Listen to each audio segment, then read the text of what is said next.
Thanks very much for that welcome, Paul. It's great to be here today to talk about research data and librarianship. And just to be clear, I am a librarian. And so my favorite metaphor for data sharing is the data cake, right? And so in libraries, we've been dealing with papers for centuries. And we have a whole practice that revolves around this. And a traditional scholarly communication.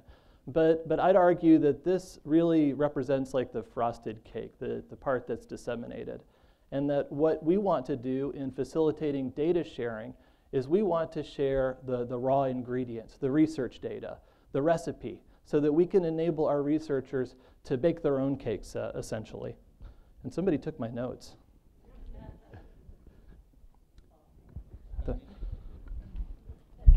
All right. Great. Or maybe I set them down, sorry. So, you know, the things we've been talking about in the last day and a half as it relates to data sharing, making the case for the data sharing to reproduce research results, economy, being able to reuse data and not reinvent the wheel by reusing another researcher's data set, encouraging novelty, a long tail of creative use when you produce data and share it, and someone else is able to interpret it or do something new and unintended with it is a huge benefit. And then also encouraging our researchers to share data as a function of their scholarly dissemination in a way that they can get credit for it, that their data can be cited and they can get attribution, they can get kudos, they can get promotion and tenure, they can get fame and fortune and all these things that come with data sharing. And this is part of why we want to encourage our researchers to deposit their data in a repository as a best practice. And so just to talk a little bit about the data repository landscape, along with colleagues at the Karlsruhe Institute of Technology, Helmholtz Center in Potsdam, the Humboldt University in Berlin, we lead an initiative called Re3 Data. And so Re3 Data is essentially a group of librarians from around the world who have a very modest goal, and that's to identify and catalog all of the research data repositories in the world. So we're not done yet. We average identifying about 9 new repositories every week. But if you're interested, to get a better sense of the different kinds of data repositories, not just institutional data repository like I'm going to be talking about today with PUR, but disciplinary repositories, governmental repositories, general purpose repositories that are centered around a particular activity like scholarly publication or a particular instrument. This is a great resource. You can go and you can search and retrieve metadata records describing approaching 1,300 research data repositories and growing every day. So the repository I'd like to talk to you about today is at my institution. It's called PURR, P-U-R-R, the Purdue University Research Repository. This is the link to it. If you've got a laptop, you can go ahead and pull it up and take a look at it while I'm giving the talk. I won't be offended. I do suggest you go right to purr.purdue.edu and don't just Google PURR because you'll just get hundreds of images of cats back.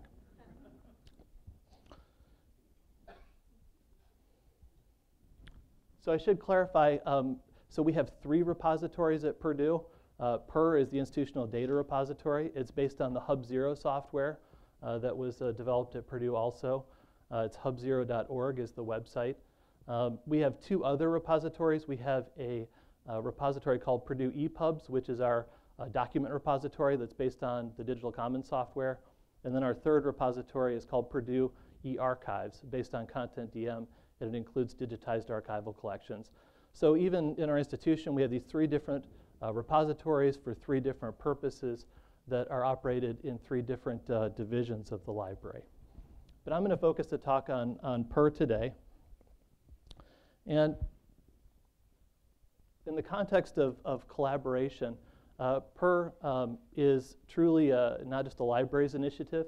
It is an effort of our library, our Vice President for Research in his office, as well as sponsored programs, and our campus IT, specifically research computing. And so yesterday, Dean Mullins talked about expertise that we had built up within the libraries in research data curation. We had a number of IMLS-funded projects. Some others that have been mentioned along with Re3 Data include data curation profiles, data information literacy, and then the DMP tool. So when the National Science Foundation began requiring data management plans to be submitted along with grant proposals, our Dean of Libraries and our Vice President for Research talked and said, we can do something about this. And that was the original genesis of PUR. And like Jeff Bolin mentioned yesterday, PUR is designated as a university core research facility. And so what this means is this is the same kind of designation that a large instrument would get, something that's out of reach of any individual PI or lab or center on campus. It's meant to be a shared facility, in other words, available to all of our researchers. And so we designate our community as Purdue University research faculty, staff, and graduate students, their collaborators, as well as the current and future users of their data. And I'll talk a little bit more about how that relates to resource allocation with PUR. So if you go to the Purdue University Libraries webpage and you look at our strategic plan, you'll see that research data has been written into all three pillars of our strategic plan. So we incorporate research data in information literacy outreach and instruction. So when our librarians are doing information literacy classes, they're also talking about data literacy. Data are also written into the pillar for scholarly communication, leading in data-related scholarship and initiatives, as well as in meeting global challenges through e-science development and data management. So when we began the design process for PUR, we started with the research data lifecycle. And so this is the reference model from the Digital Curation Center. We thought, as you go around the cycle, where at different points in this cycle can we create new library services or extend library services to meet researcher needs? And so, I mean, just out of curiosity, how many people have seen this life cycle diagram before? All right, I think all the hands have gone up. I think everybody has seen it before. And it's useful. I mean, it's useful for understanding the life cycle of research and data. But I would argue that it is not a very practical vehicle for communicating your data services to your researchers. From the perspective, at least of the libraries, researchers want to know, what can you do for me? What services do you offer? What value can you offer to me in helping make my research easier?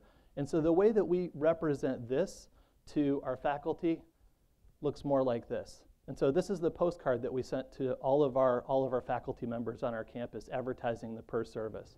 And so what I'm going to do in the time that I have today is talk over the 4 points that we are 4 talking points for the PUR service. And so what we say to our researchers is that number 1, PUR will help you in giving you assistance in writing and implementing a data management plan if your funder requires a data management plan or you just want a plan as a good practice. So number 1 are DMPs. Number 2, if you need a platform for collaborating on research online, PUR will provide you with online collaboration space using the HubZero platform.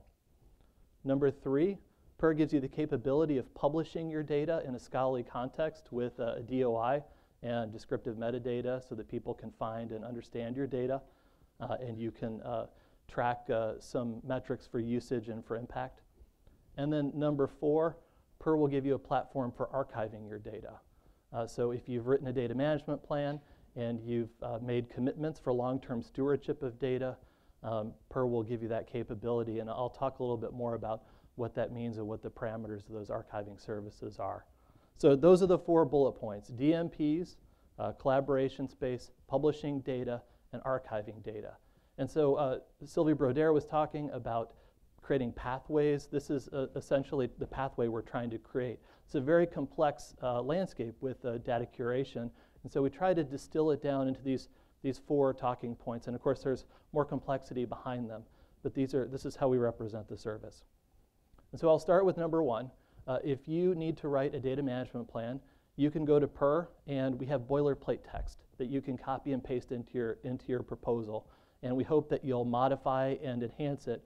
But what it gives you the capability of doing is to communicate to your funders, I have institutional resources and institutional support for my data management for my research study that I'm proposing. So we also have example data management plans. We have a DMP self-assessment. So a researcher can go through the self-assessment and ask himself or herself a series of questions, and in answering those questions, build out the core components that most data management plans require. The same thing with the DMP tool, which is a more dynamic web-based version of this, where you go to dmptool.org, you choose your funder and your program, and it asks you a series of questions, and in answering those questions, it essentially builds out your data management plan, and that's what you get at the end of that process.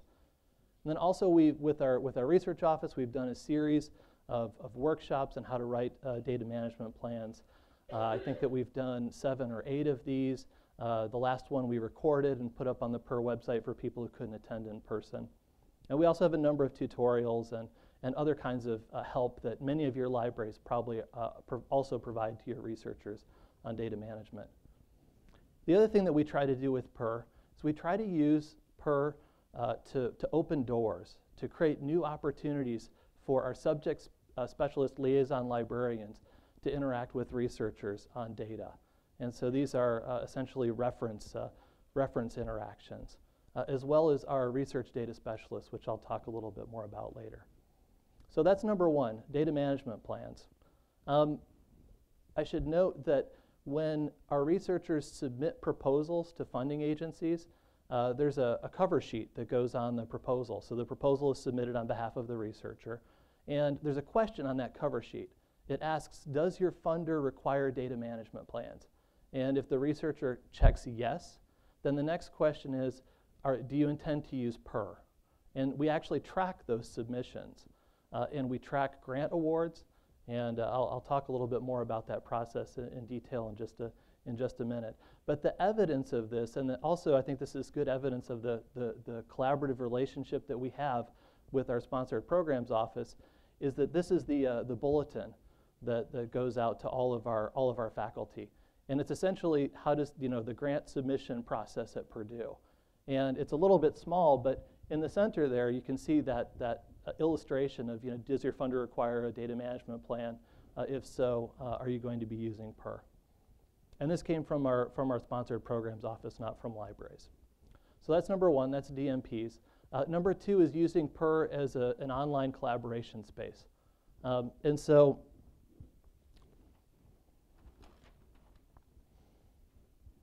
essentially the way that PUR works is you log on. If you're a Purdue faculty member, a staff or graduate student, you create a project and you get a default allocation of storage. If you want to, you can invite your collaborators. They can be from other institutions, and essentially they get an email with a link on it, and they click on the link and they're joined to the project. And then you can use the project space for file sharing and for all kinds of other collaboration features that are part of the HubZero software. And so essentially you create a project, you give the project a name. We require that you disclose if you're going to be using any sensitive or restricted data. You get the default allocation of storage, you invite your collaborators. The functionality that is part of the PUR project space is you have file control and versioning that's performed by Git. It's essentially a Git repository. It has an SFTP interface and Google Drive integration, so if you want to be able to ingest lots of files or drag and drop files, you can do that. HubZero has a lot of cool functionality that relates to software development, in particular to be able to spin up simulations. And so you can actually create a virtual machine and use the web interface to interact directly with a Linux shell. You can write code, you can share that desktop. It works very similar to a terminal server if you're familiar with that technology. But then it includes all kinds of other kind of Web 2.0 functionality, wiki, blog, updates, to-do lists, and the kinds of things that you need to be able to manage a research project. And then, of course, what we hope is that the researchers will collaborate within that space, which is private. Only the team members have access to it, and that they'll publish data sets and make them openly accessible from within that private project space. In terms of storage allocation, again, any Purdue faculty member, staff, or graduate student can create a project. By default, they get 10 gigabytes of storage for 3 years. From that project space, they can publish up to 1 gigabyte of data, and this is at no charge. If the researcher associates a grant award with his or her project, that goes from 10 gigabytes up to 100 gigabytes and of project space. And it goes from 1 gigabyte to 10 gigabytes of publication space. Again, at no charge to the researcher. This is to incentivize grantsmanship, essentially. And then if the researcher needs more space than that, it's available per gigabyte per year, and we advertise the storage pricing menu here on the website. This is also available if researchers want to write this cost into their budget for their grant proposal. So data management plans, number 1. Collaboration, number 2. Number 3, data publication. So I'm not going to walk you through the data set publication process because it's probably very familiar to you. It works in the same way that most of our institutional repositories work, where you select a group of files, you provide some metadata, the title, the author, the abstract, subject keywords, and that kind of thing, and submit a data set for publication. And you can see here what a published data set looks like in PUR. It has metadata, it has the ability to download, it has the DOI, and you'll notice that we also track citations. So once a data set has been published, we track both affiliated and non-affiliated citations. So in affiliated citations would be when the data producer cites his or her own data. Non-affiliated would be when someone else does that. And so we do this, it's a manual process, but we do it approximately on a monthly basis and go back and update this to show the impact that published data are having. So number 3 is publication. Number 4 is archiving data. When a data set is published, it's archived. We make a minimum commitment of archiving the data for 10 years. And so this is what our budget is for. This is our storage cost model and what we've provided resources for. We say a minimum of 10 years. And then what happens at the end of 10 years is that the data are remanded back to the libraries, and we will evaluate the data based on our current collection development policies and practice. And so we'll look at, try to appraise the data, determine its future value, determine its fit for the collection, look at usage, I mean a variety of things that could be used to try to make a decision that is a selection or deselection decision. And the point I'd like to make is that this is an informed practice. I mean, this is collection management, essentially.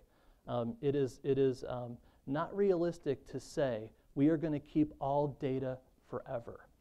So what we try to do is we've tried to build a model and be able to make a social contract with the researcher up front so that they know what to expect from the service. And so that's the archiving capability. We keep the data for 10 years. When the data are published, essentially what we do is we serialize an archival information package. This is using the Bagot specification from the Library of Congress and others, so it's a standard. We serialized the metadata using METS, MODS, Dublin Core. We record preservation information using Premise. And then we take that AIP and we replicate it using the Meta-Archive Cooperative's LOCKSS network. And so we keep 7 copies of it that are geographically replicated and distributed, maintaining fixity of the data over time.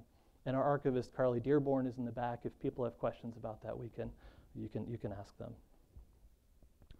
So those are the four talking points for PUR. I'd like to talk a little bit about the organization that we have behind PUR and its governance.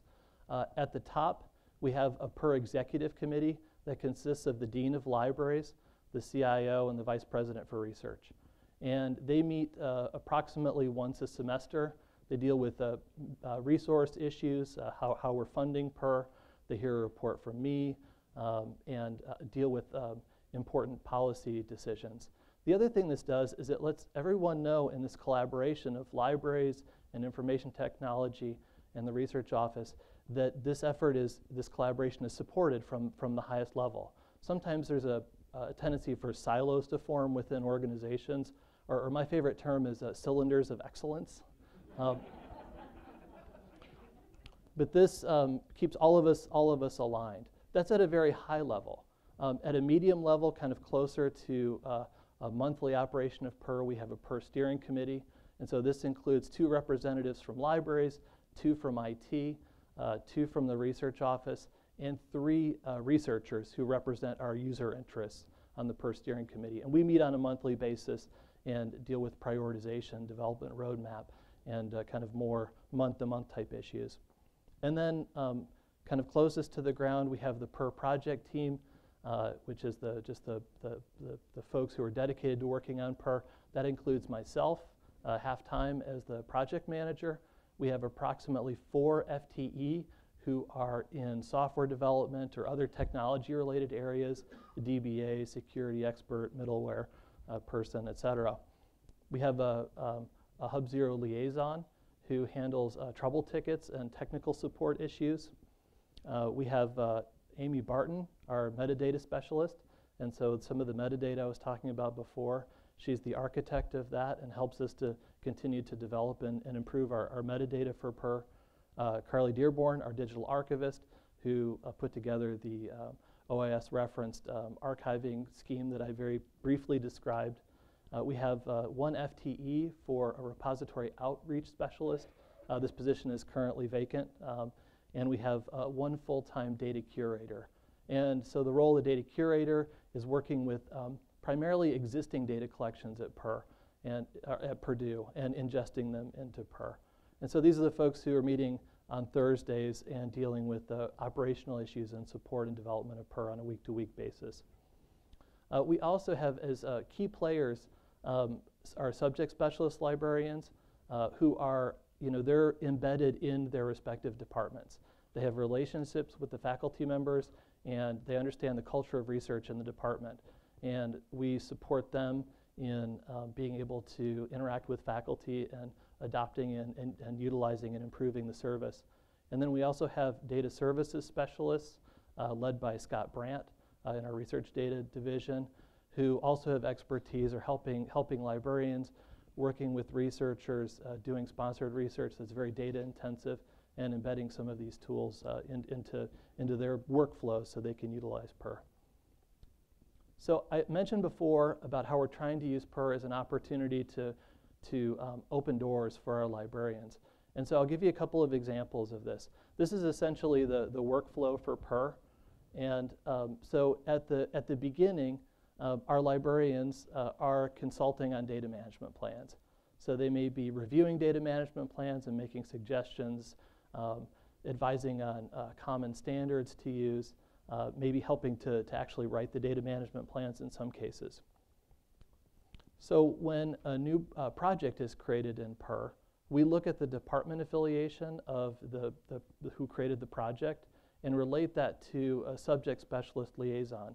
And they actually get an email that notifies them that a project has been created in PUR. And it's not an expectation that they have to do anything, but it's just information for them. So if they know that Dr. Jones created a project in PUR and they happen to bump into Dr. Jones in the hallway, they can ask him or her, so I hear you're using PUR. It's just a kind of informational. That may lead to a librarian actually collaborating with the researcher, joining the PUR project and working as a part of the team. We have many examples of our librarians who are working as co-PIs on funded projects, for example, that are very data intensive. And then when a research team gets to the point where they want to publish a data set, what happens is they submit the data set for publication and it doesn't immediately get posted. What happens is the subject specialist librarian gets an email and they have the opportunity to review it. And this isn't a peer review. They're just looking to make sure that it's an appropriate use of the system, that it has a complete metadata record. If the researcher said it was an Excel spreadsheet, is it an Excel spreadsheet? It's a kind of a completeness check. And it's an opportunity, again, if they're, if they need to intervene, if they can improve the data set, they have the opportunity to do that. And then I mentioned that we support, the data archiving for an initial commitment of 10 years. And what we anticipate and what our policy states is that our subject liaison, working with our digital archivist, will help make that selection, deselection decision. So again, as a function of archival collection management, library collection management. And so those are some examples of how PUR is creating opportunities for our librarians to engage with faculty and researchers on data issues. And so where are we now? PUR has been in operation for almost 3 years.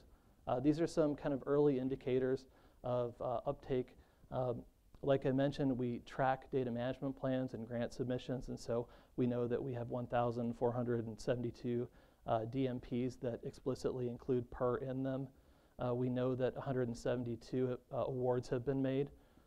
When a grant is awarded, we send the data management plan to the liaison librarian so that he or she can follow up with the faculty member, know something about the research, and ask the researcher, do you need help using PUR?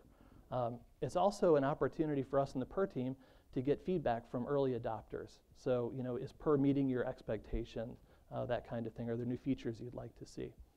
So we're approaching 1,500 registered researchers in PUR, managing 559 research projects.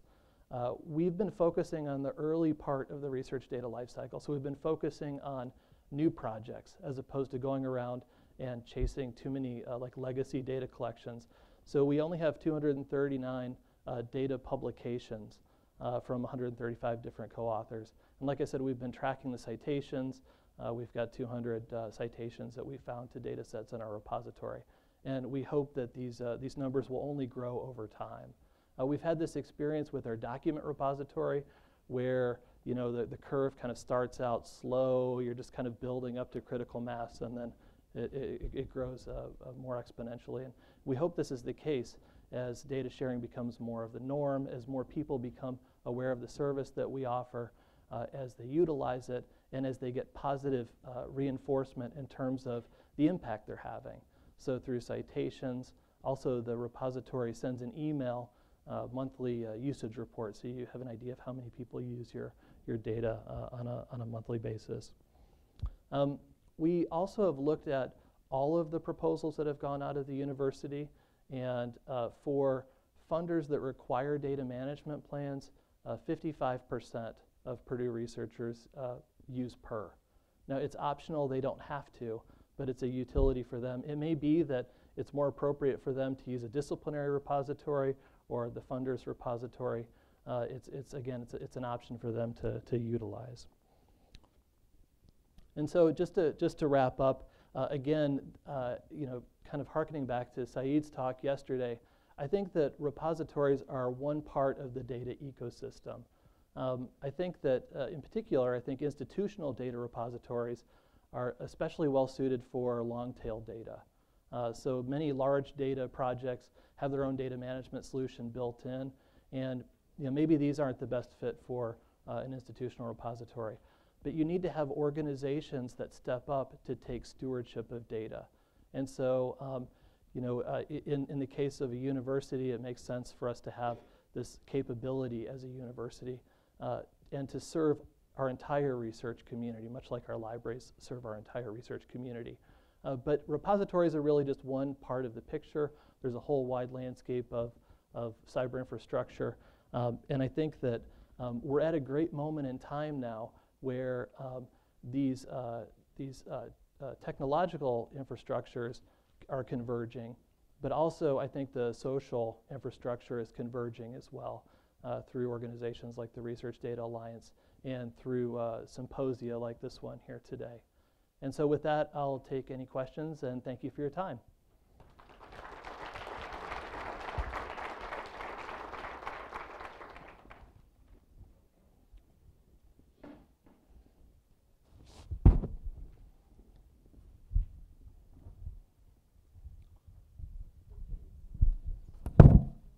So where's the microphone?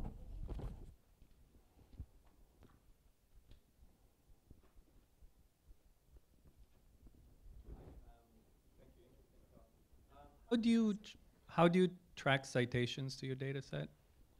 Right, so now it's a very manual process. So essentially just combing the web looking for digital object identifiers. There are some other scholarly search engines that make that process a little bit easier, but honestly now it's a graduate student who sits down once a month to do that process.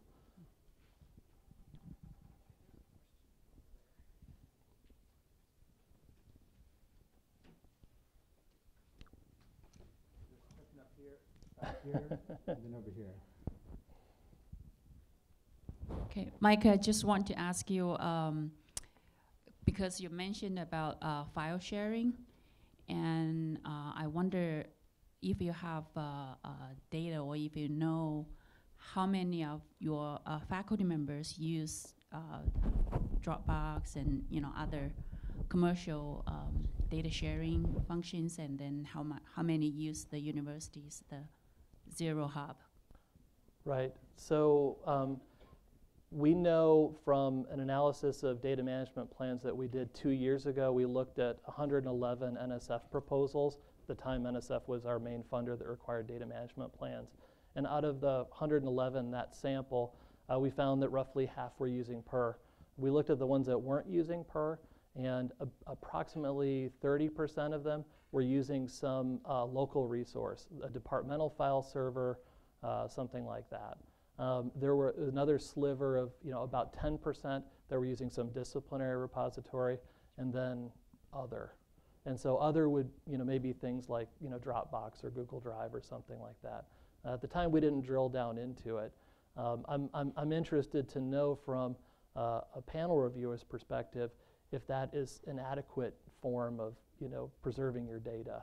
I think that it certainly has facility in sharing files and that kind of thing. But with PER, again, what we're trying to do is create an environment that captures the whole research data lifecycle. And so if they'll use the project space for file sharing, that brings them into an environment where we can begin a curation workflow to where they can publish data that are archived. Once you're working in some other environment, it's a barrier to coming into that workflow, right? Thank you for the question. Hi. I really like the I'm over here. I really like the model of separating out the short-term kind of rescue of the data before you worry about the long-term preservation 10 years down the road. How are most of the data sets small-scale data sets, so that the stuff that you're actually saving now, you're not talking about astrophysics data or genomic data or something. You're talking about social science or smaller scale data sets, I assume. And what is the total size thus far, and what's the cost of actually providing this service? Right, so good questions, and probably more detail than I can get into, but let's talk offline. So most of the data sets that we have are smaller in size. We do have one data set that's like 110, 120,000 files. So I mean, large is a dimension, What we have is we put forward the kind of the storage model, which intentionally constrains. So you have to make decisions if you have a certain storage quota, and if you want to use more than that, then you have to provide support to be able to do that through cost recovery. And so the pricing menu is up on the website, and you can check it out. If you're interested in other costs related to PER, staffing and software support and that kind of thing, we can talk about it. We'll take one more question, and then we'll have time for more questions at the end. Okay, I have two questions. I'll just ask one. So first, I have a question about your data management plan services. You had a metric up there that said 1472 data management plans. What does that mean? You assisted with the development of 1,472 data management plans for faculty? Is that what that was? No, so what that is every month we get a feed from our sponsored programs office that tells us how many grant submissions included PER as a component of their data management plan, and that's what that number is. Do you break out how many data management plan services you provide, or how many folks you either reviewed their plan or helped them with the development of the plan? We do this in a less formal way. This is outside of the scope of, so I should explain that PER is just one component of the research data services that we offer. So we have research data specialists, we've got subject specialist liaisons, we have really a small army of people who are engaged in these activities. And so from just a like consultation standpoint, within our research data unit, we do track that. We report that out from week to week. But it's, you know, we have other metrics, things like questions that come in through our digital reference service, for example, that we track, and that kind of get towards that. But it's kind of hard, it's also a hard thing to count, you know. Okay, thank you. Thanks. Our next speaker is Merce Crosas, the director of the data science at the Institute for Quantitative Social Science, IQSS, at Harvard University. Her team combines software engineering, statistical innovation, data curation, and multidisciplinary expertise to develop research tools that facilitate the access, reuse, and analysis of data. The team consists of the Dataverse project, the data acquisition and curation team, which includes the Murray Research Archive, the Zelig project, and related statistical and analytical projects, and the Consilience project on text analysis. Her current collaborations include the Data Privacy Tools project with Harvard's SEAS, the Berkman Center and MIT, the Data Bridge project with the University of North Carolina, the CHIA project with the University of Pittsburgh, data citation and provenance with SEAS, and helping make data more accessible with the Gates Foundation, among others. Crosas joined IQSS, then referred to as the Harvard MIT Data Center in 2004 as software development lead of a data sharing project, which later became the Dataverse Network. Before joining IQSS, she worked for 6 years in the educational software and biotech industries, and prior to that spent 6 years at the Harvard-Smithsonian Center for Astrophysics, first completing her work for her PhD in astrophysics from Rice University at the Atomic and Molecular Physics Division, and later as a postdoctoral fellow researcher and software engineer within the radio astronomy division. She earned a BS in physics from the University of Barcelona in Spain. Merce. Thank you. Thanks a lot. I was feeling by now, you're all wondering if I lost my identity, if I have it changed from astrophysics to software to social science. Thanks for the introduction. It's sort of diverse background. But today I'll be talking about Dataverse, and actually the new Dataverse, because we've been making big changes in the last 18 months. But just to give a short introduction of how Dataverse became to be, and then go into what is new. Well, we started Dataverse in 2006 at IQSS, at the Institute for Quantitative Social Science, but from the understanding or recognition that science requires community access to data. And what we wanted to support it was a technology solution to that. So we built an open source software application that would enable an easy way of sharing data, citing it, archiving it, and then integrate also with analysis tools and preservation tools. So during the day, I hesitated whether I should keep the word science requires community access to data, because there's been from the different talks about the within different communities having different practices on what data sharing means, and if it really can be enforced or can be part of the community norm. But I think Victoria Stone, after Victoria Stone's talk, I got back to requires is the right word for here, and I still stick with that. So the way Dataverse works is by recognizing also that the researchers or data authors and distributors need recognition for sharing data and get credit. So Dataverse does that through an attribution and data citation, proper data citation that follows actually the the joint declaration of principles in data citation that Force 11 put together. Anita earlier talked briefly about that. It also follows best practices, standards, and in data management and archiving. It's also been used by multiple number of researchers, not only here at Harvard, but outside Harvard for the data management plans. Follows several metadata standards and also protocols for being able to, for like the OAI PMH and other protocols that are standards for archiving and preservation. And it's now, since we started in 2006, it's now widely used. We've built a development community and also a user community. I'll talk a little bit more about that later. And we've been involved in many initiatives in the research data wall or ecosystem. And so it's been a lot of our group and the collaborations of our group with others, not only here, but across the world, it's been in the center of the cultural change that we're seeing now in data sharing. And maybe we don't see it again in all disciplines, in all scientific domains, but we've certainly have seen it in some areas of social science, working with the astronomy group here at Harvard, and also with the medical group and the School of Public Health. So what have we done recently in this year? So we released Dataverse 4.0, and the way I like to describe Dataverse, what we've done with Dataverse 4.0 is that it's a change in a facelift, body lift, and a mind lift. So in a way, we've changed the entire thing. It was actually a full rewrite of the software.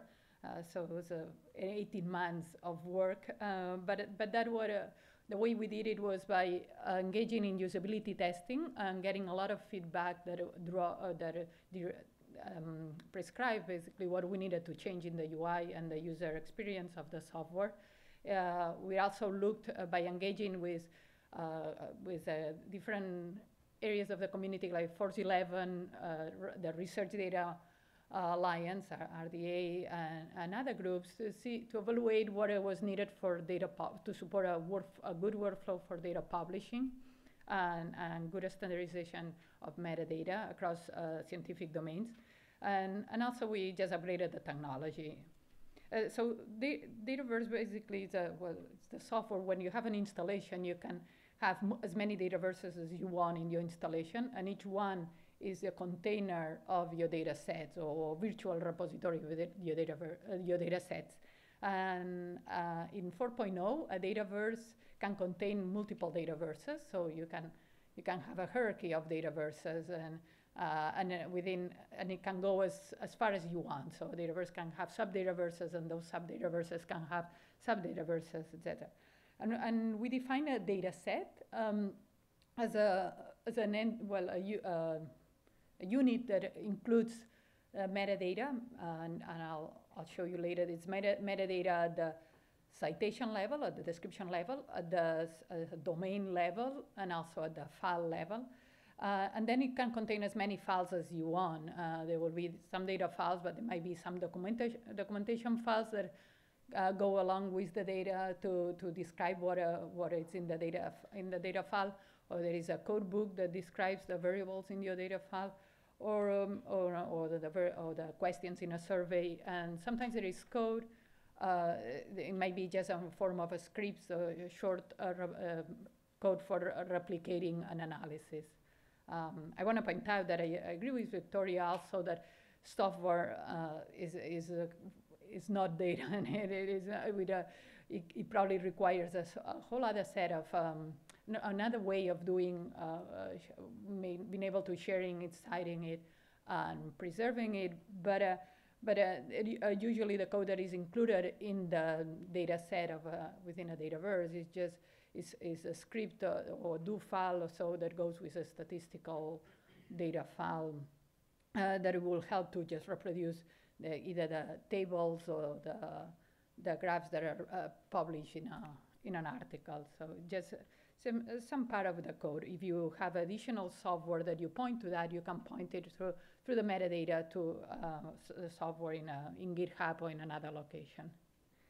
So with Dataverse 4.0 also we include a large set of features. Many of them existed before, but we improved them and extended them. So I mentioned about the data citation. First, the data citation includes the DOI and includes also the attribution to the authors and the distributor, includes also the versioning, and it includes a universal numerical fingerprint when we can calculate it, that it's basically a checksum of the contents of a data set, of the data file, not independent of the format that the file was created with. This is important for fixity and just being able to recover the data file in other formats and verify that it's the same data file, that the original, the one with the original format. Dataverse also supports a branding of its look and feel. So you can have your header, your logo, and so within your Dataverse. It supports different levels of metadata that I mentioned at the citation level, that it maps to the data site metadata standards. It maps to also Dublin Core. It has more domain-specific metadata that depending on the domain, for example, in social science, it maps to the DDI metadata schema that was initiated by ICPSR. If it's in life sciences, it maps to ISA tab. There is another standard for life science metadata. For astronomy, it maps to virtual observatory metadata. And it has an architecture to extend it to a lot of other metadata based on the domain. And then we extract metadata from the file, so it has also file-level metadata. This metadata is more extensive for some data formats, but it provides some level of metadata for each file. We also have a very rich search based on Solar and Lucene, and with faceted, it searches all the metadata that is extracted from the files, but also all the metadata entered, describing the data set. It supports multiple levels of access to the data files. So once you publish a data set in Dataverse, the metadata is always public, but the files can have different restrictions. So if you want to make it completely open and with a CC0 waiver, which is the default, it will be everything public. But in some cases, as we discussed before, the data files might need to be accessed after requesting to the data author that you need that data, or that you need to apply for it for a collaboration, or some other, or because of sensitive data or other reasons that you need to have that restricted or under some terms of use. So Dataverse allows you to do that. And you as the data author, the researcher, can control who you give access to. It also supports multiple roles, and it maps those roles to multiple permissions. So to allow in a Dataverse, you could have multiple members or collaborators to review the data set before it's published. Some can have curator permissions, so they can enter metadata and change the data, and some might have higher administration permissions. Some will have published permissions, etc. And with 4.0, we made that very flexible, so you can create new roles. It also reformats some data files. So if you have a data file in an Excel format, in an R data format, in a SPSS, in a Stata format, it will save the original file, but for preservation reasons, it will also reformat it to a tabular or a plain text tabular file, tab delimited or comma separated file, so that that way you can reformat it to any format you want, download it in another format, and you also have a preservation copy that is independent of the statistical package that it was created with. For other type of data files, like in astronomy FITS formats, it extracts metadata from the FITS header, and that metadata can be used for searching. It also supports images and a lot of other data file formats, but at this point we don't do as much processing as we would do with a tabular data file or FITS formats file. Yeah, it supports versioning, so after you publish a data set, you can publish it, publish new versions, and as many as you want. And with 4.0, we've created, well, we extended very much the APIs. We wanted to give well, to our development community access to almost anything that you can do through the user interface, or in some cases even more, through an API in a programmatic way, so that you can integrate with tools, either data analysis tools, visualization tools, data exploration tools, or with journal systems that deposit data to the Dataverse through a deposit API.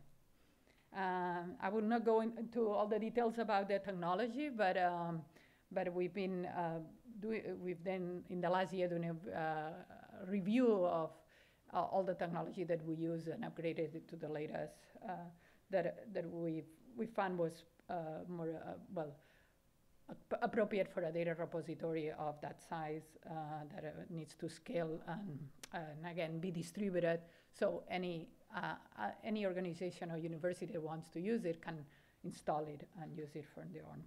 So as of now, there are, well, that's already a little bit out of date since last week, but there are about 11 Dataverse installations that we've been working with. We host the one here at Harvard University that is hidden there in this map. Fortunately, it's the red dot.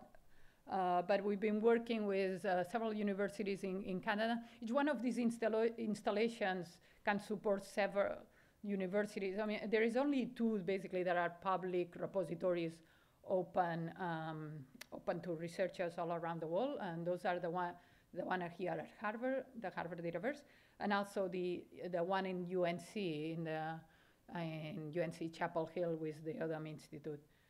The other ones serve the community, and it might be, for example, some in Canada serve 20 universities in well, like the University of Alberta, 20 universities there. There are some, the one in Netherlands serves about 12 or 14 universities in the Netherlands. So each one serves for a different purposes. And we've been working with them so actually those different Dataverse repositories can federate with each other, harvesting metadata from one to another. For the social science, we also are part of DataPass, which is a preservation consortium for social science collections. So we don't only harvest metadata, but we replicate the data collections within different groups, with the UNC Odom, with Roper Center, with ICPSR, and so we have a preservation strategy, and this is done with logs. We do the harvesting of metadata with OAI PMH, though.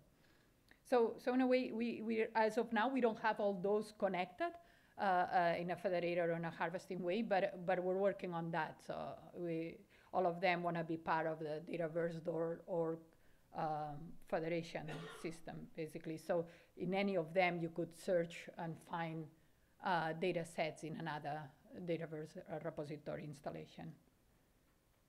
So let's talk about the Harvard Dataverse installation here. This is a collaboration with the Harvard Library. So IQSS has been working for the last, I think, 2 years with the Harvard Library. And we are, don't ask me about the sustainability model because we're working on it. But we, well, you can ask me and I'll answer what I can. So we're working on the expansion. We've seen a very quick increase in the last year or so. So in a way, even though we've heard that there is the difficulties in data sharing and that we still need a social change, at the same time, we see that this social change is happening. If you compare from the last year to now, the rate of deposit of publication of data sets in the Harvard Dataverse has increased by, I mean, the rate itself by a factor of 30. We're hosting about more than 1,000 Dataverses. This is in harvard.dataverse, dataverse.harvard.edu, if you want to see it. And it has 58,000 data sets with 270,000 files. As I mentioned, a data set can include many files. So it has about 1.3 million downloads. So people are using that data, which is a good thing too. and more than 11,000 registered users, pretty much all around the world. This is a map of the registered users of users of Harvard Dataverse, and you see it is all over. These Dataverses serve not only individual researchers, but also research groups or other full organizations or other universities that have their Dataverse within Harvard Dataverse, and they brand it as their own one. And we also serve journals, and the way that we've been working with journals has been at different levels, but in the more integrated way is through an API that the publishing system for the journal uses the Dataverse API to submit data to Dataverse at the same time that the author submits data, the article to the journal. So the data can be reviewed with the article, and when they are both published, they link to each other through the data citation and the journal, the paper citation.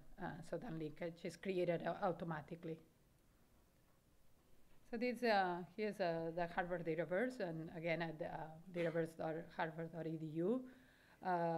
There is quite a bit of data on the agrometric data and the CGR data. So since earlier this morning we talked about that. It's interesting. I went to see that there are quite a bit of collections on agriculture data. Another thing that we did here at Harvard together with the Harvard Dataverse and the Office of Scholarly Communication from the Harvard Library was to create this initiative, the Open Data Assistance Program.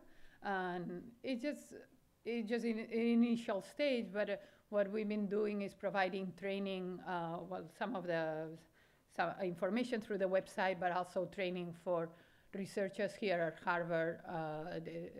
I got, so far we've done maybe 4 or 5 training sessions, and it got very, very good feedback on it from researchers at the School of Public Health, researchers from the medical school attending, and social scientists, and they find it very useful to see how they can prepare the data and upload it to Dataverse and make it more accessible that way. And we help them with some level of curation, at least to guide them through what metadata fields would be important to enter, and what is the best way of organizing the data set. So with that, Dataverse has become, in this last year, more than a software project and a data repository. We've been working on, at a lot of different dimensions, some part providing user support, also working with, in collaboration through research grants. We have now 5 research grants that we're collaborating mostly within other groups at Harvard, but also with other institutions. We've started an internship program, very successful. This year we have, I think, about 13 interns working this summer with us, and they love to build visualizations, so they not all contribute directly to the core code of Dataverse, but they contribute in different aspects of it, either through curation or building data analysis tools or visualizations that integrate with Dataverse. And we're very active, again, in the community, and publishing and outreaching, so to basically building awareness of the importance of data sharing, transparency in science, and in general, building an open science environment. So this community had, we had a result, or at least evidence that existed last week here in this same room, actually. I've been for 2 weeks in this room by now. So, so we had people from all over the world, pretty much. People, from South America, from Fudan University and Peking University, who are contributing to the Dataverse project by internationalizing the software, and they have a translator, a whole Dataverse translated in China that supports they said that there was the first data repository from a university for data sharing, and they've been doing a lot of outreach at China to use that across other universities. We've had also groups from Canada, specifically in the University of Toronto. Some of the developers are still here getting trained on Dataverse so that they can integrate it with Archivematica for extending preservation tools with Dataverse.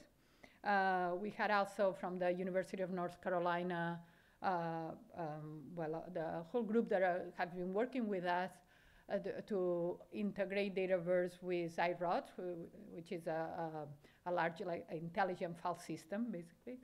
We're working also with the Netherlands to integrate Dataverse with different authentication services.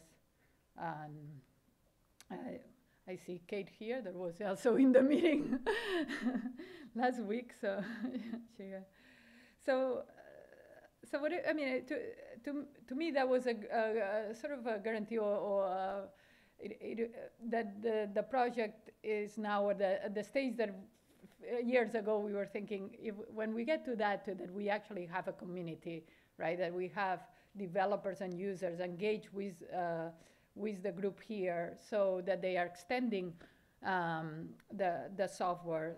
Then we have a guarantee that the project doesn't go any place. And so it was, after these 8 years of developing the project, it was a good point to be. And so we're reflecting now about what's next. And so we want to continue having a solid core for the Dataverse to be able to provide good archiving, good data management, good data publishing. But we also want to be able to extend it to the new types of data that are becoming more relevant in this decade. So we've talked already about sensitive data. That's why we have a very large collaboration with the law school here, the School of Engineering, and the Institute for Quantitative Social Science, and the Data Privacy Lab that is led by Latanya Sweeney. And we have a project called datatags.org that looks at the tagging data based on the level of sensitivity, and having a policy with the data to understand how the data set needs to be transferred, stored, and accessed based, again, on the contents of that data set. We're integrating with data tags as well this summer, actually. We're working on it as of now. And we hope to see the results of that within the next year. We've also started talking with the medical school with a project with structural biology for large-scale data, and thinking of having the storage remote from the Dataverse application, from where the metadata resides, and so that we can be able to handle much larger scale data sets. In particular for this structural biology project, but that could extend, or could be an example to extend it to other large-scale data sets. And then we want to look into streaming data that has its challenges with data citation and versioning, obviously, and what it would mean to publish subsets of those data sets. And at the same time, we want to make those data sets more reusable, and how the way we want to do that. So since we do have an extensive metadata, and we have already very solid APIs, we want to continue extending those APIs so others can build tools that will help to make what we were talking about it last night, tell a story about the data, right? Do the data visualization, do data exploration that can make it easier for others to understand what the data is about. And we're already building some of those data visualization and data analysis tools. And I'll go into, if I have a minute, to a demo here. I created a Dataverse. This is in our Dataverse demo site, which is for just testing and doing training. And so you're all welcome to just try to create a data set and do whatever you want there, because we avoid obviously doing those things in our production Dataverse here at Harvard. So this data set. Let me see if I can show it. This Dataverse, I did a little bit of branding for the symposium. So it has two data sets. You can see this one is still in a draft state. It's unpublished, so only the collaborators that are working on it can have access to it. And the other one is already published. I'm gonna go and show you. Oh, before I do that, let me see. Sorry. I'm gonna show briefly here what I meant about supporting many different metadata blocks or metadata standards. So we support by default all, not only by default, it is required for all data sets to have a citation metadata block that includes all the fields that help describe a data set, and they mapped again to data site schema and to Dublin core schema. But then you can add a lot of other data, the metadata standards or metadata blocks for the data sets in your Dataverse. If I show you here, for example, it would show you all the fields that goes with the social science metadata. So, but I'll go back. I want to cancel this, sorry. So just briefly here within a data set, this is a data set that is published. It has a tabular data file, so that was an original statistical tabular data set, or it could have been an Excel tabular data set. And because we've been able to recognize it as this type of data set, we can provide multiple ways, reformat it and provide multiple ways of downloading it. We can also be able to explore it and provide summary statistics. It calculates that automatically when you ingest or upload the data set. I need to accept to these terms now. And here it calculates these summary statistics or descriptive statistics on the, again, on the time of upload. You can run multiple statistical analysis. This is based on our statistical project that we also developed that is called Zelig. I'm running out of voice, but I'm almost done. For just show you for FITS formats, for astronomy formats, for example, we extract metadata that that was in the header of the file. So we want to provide tools that make it very easy to share data, make it reusable, but the technology is helping the researcher to do that so that it doesn't need to be entered automatically. You can see the metadata we extracted from these files becomes part of the metadata tab here. And this metadata can be exported in different formats. And then also in terms of the terms and the licenses, the default is a CC0.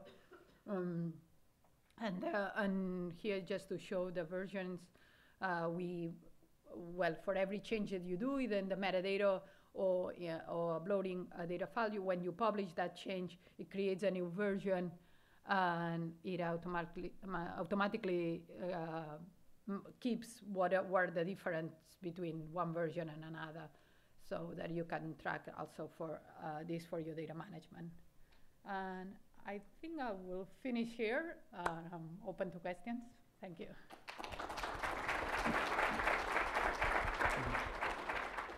And I think we have time for just maybe 2 quick questions.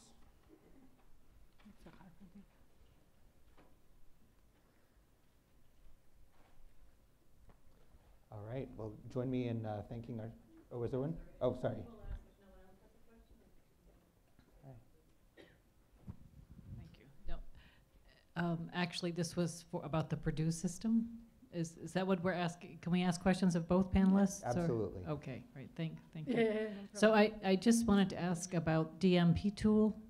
You said that you make that available to your researchers, and I wanted to know if you were an institutional member of the DMP tool, and if you have populated the DMP tool with institutional information, and how you went about that process. Right. So the answer is yes. We are an institutional member. I'm actually on the steering committee for DMP Tool. And you're absolutely right. So DMP Tool allows you to do some customization for whatever your context is. So if you're a university, like for example, if one of our researchers, when they log on, they can authenticate using Shibboleth and identify their institution so we know they're coming from Purdue. We can put in little things like sidebar text that suggest that they use per, for example. Sorry. So yes, we do that. We participate in that customization. And can you tell me the process you used to develop that language? Who worked on this, and how long did it take you to do that? We're currently doing it at Harvard, but I just would love any advice you may have. Right, so dmptool.org is the website. It's an initiative of the California Digital Library and other partners, and we're just one of the partners. And really, anybody can do this. I mean, just go to dmptool.org, and you can create an account. You can. No, I realize that. I'm sorry. I think my question is, when you populated your DMP tool with institutional information, who at the institution, who at Purdue was involved, and right. What process did you use in general, and how long did it take you to get it up and running? Oh, so it was very, very quick and very easy. We have one data services specialist who is kind of the point person for DMP tool. And it was Lisa Zielinski, who I think is still here when she was at Purdue. And now Scott Brandt maintains the information in the DMP tool for our institution. And I mean, it's all web-based. It's all just a wizard. You know, you go through and the different workflows for each funder that you would submit a proposal to. There are different templates you can use. So it's relatively easy to do and well documented and well supported. So it just took you a matter of short period of time? Couple of days. Couple of days. Max. Okay, that's I mean, that's being consultative and, you know, deciding what text you want to put in, the different steps and that kind of thing. Okay, great. And have you found that to be useful for your institution, to have it populated with institutional information? You know, it's been a long time since I've gone back and pulled usage statistics to see how much uptake it's gotten. I know that it's been really valuable because certainly when the requirements first came out for data management plans, people want to have a tool. You know what I mean? So in a way, it kind of it brings folks together. And so the DMP tool, it helps you build the data management plan, but then it also has a fairly comprehensive list of funder requirements and information about them. And so there's also a lot of this kind of ancillary material. So it's a great resource for that. It has all of the funder requirements and a blog that updates you also that there's been changes. So that's just in and of itself very, very useful. It does also have a routing process where the faculty member who creates the DMP can route it to an administrator or a librarian or someone for review. Yeah. Is that something you've taken advantage of with the tool? We don't take advantage of that at our institution. Is there a reason why? I think it's just on a long list of ideas of things to do. So that functionality originally came from the Smithsonian. So the Smithsonian requires its researchers to submit data management plans. And so they have a pretty rigorous review process. Because there are so many different ways researchers can generate data management plans, that would just be one sliver, you know, DMP tool of proposals that come from our institution. So you kind of weigh the cost and the benefit of it. Thank you. Great. Well, thank you to our speakers.